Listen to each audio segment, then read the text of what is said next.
This is Jesh with Inzane PB, doing vlog number 4, I think, and basically I didn't have a whole lot to talk about this week, so I basically figured that I would sneak in my M17 review.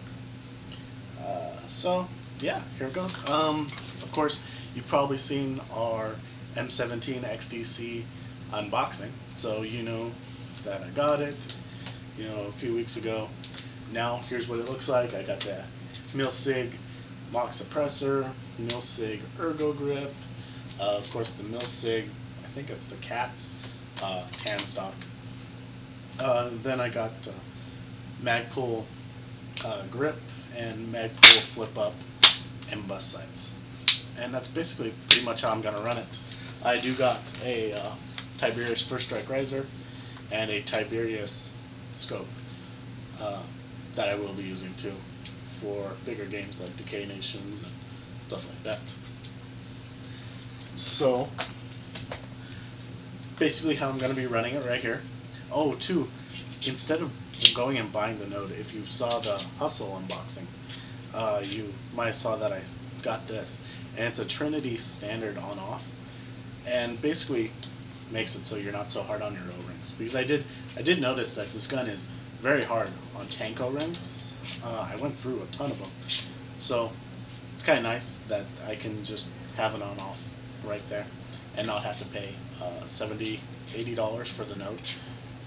So it's kind of nice. The only thing is you do have to do a little modification to your rail right there and just put in an extra hole. You just kind of have to judge where you want your stock and then drill a hole, which wasn't too big of a deal. Pretty easy. So that's one thing I did. So far, I took it out a couple times. It was really good. Great gun. If you saw the 8 kill streak video that we did with this at Fightertown, you saw that the gun, it performed good. It was amazing. It definitely helped. I don't know if it was just the gun or the gun, the state of mind the gun put me in, but went for a great kill streak. Did good really all day. One thing I did notice though, that that day, it was weird that the velocity kept on spiking on me on games, and then finally got so bad where it just stayed up and it wasn't worth using towards the end of the day. So I came home, I cleaned it.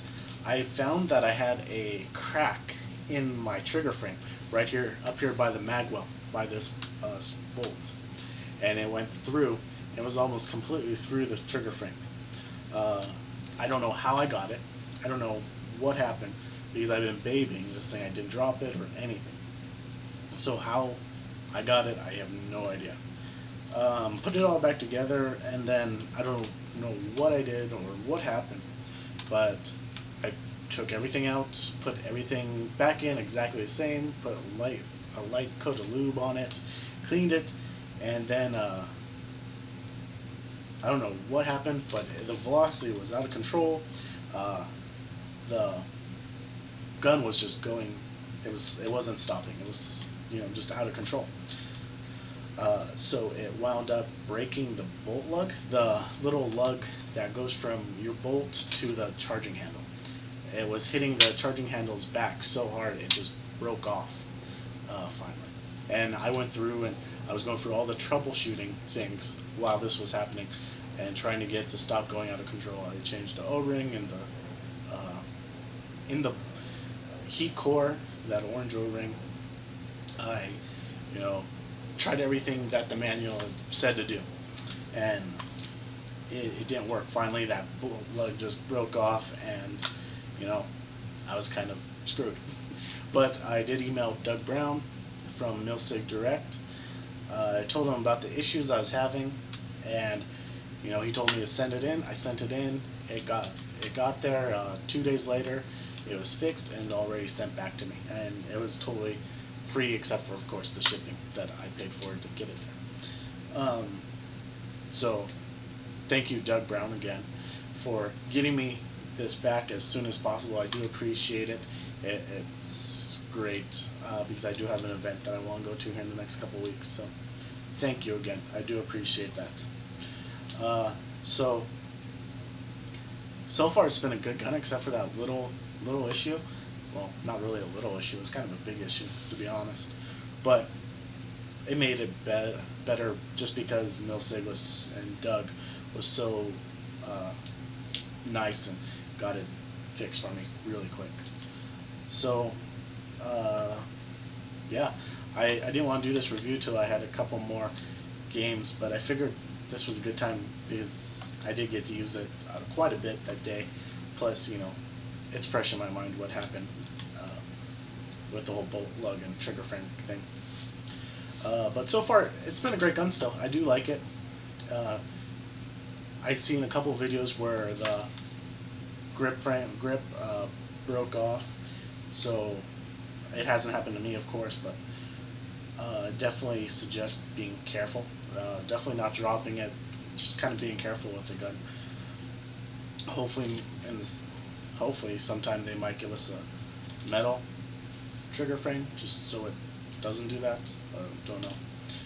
Be nice. But again, the gun's been great. You know, out of 10, I'd probably give it an 8 still, just because it was a great working gun. You know, it could have been just a defect. I know they changed the spring inside, so it could have been a defective spring or something. In my case, so still, I give it an 8 out of 10, just because the gun, it did perform great until that little issue. And then, of course, from Milsig Direct, your customer service, amazing, and thank you again. So basically, that's my vlog review for the week. Thank you for watching as always. And since I got Spade back, I'm gonna definitely be going out and playing a lot more. So I hope they have a bunch of gameplay videos up here soon. So keep looking for those. Too, we still have a TPX unboxing that we have on the video camera that we need to edit up and put on. We have some shooting videos. We have a couple of other videos that we're trying to get to and get all edited up for you guys. So those should be coming out in the next couple of weeks too. But anyways, guys, hope you enjoyed this video. If you did, leave a like and comment below. Everything helps. Show that you're interested, you like what we're doing, and it pushes us to do more and more for you guys. So anyways, I hope to see you on the field, and have a great Sunday. Get out there and paintball, guys.